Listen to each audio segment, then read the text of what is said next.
kinsa man si Kapitan Omar. Kapitan Omar Duterte, isa ka political science graduate, ug karon pareha sa iyahang lolo na si BRD, kaskwela po ng law para mahimong abogado po po.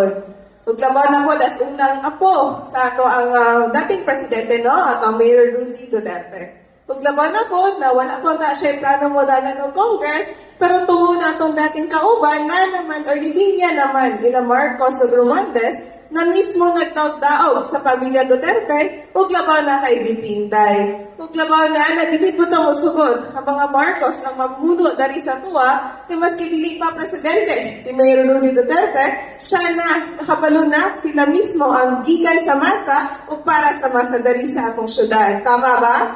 Sila mismo ang nabuhat aning nahimo na inani ang ato ang syudad karon. Ug isa po, ang atong isip po ninyong konsehala, ako among pangayong mangayomig akong suporta sa inyo ha. Ug tabang para sa hukbong sa taong lungsod no, 13 man ginanagan na konsehal, kamo na bahala. Okay, so man malo raman ang pilion.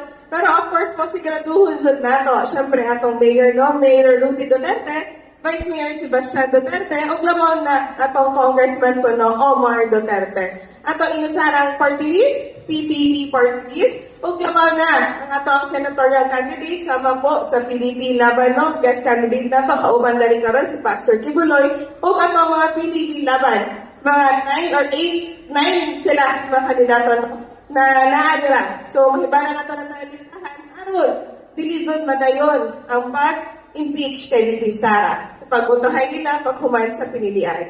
So katulong po no, biliuntan nyo kalintan makarusap sa serbisyong Huston po. Daghang salamat ug maayong hapon sa tanan.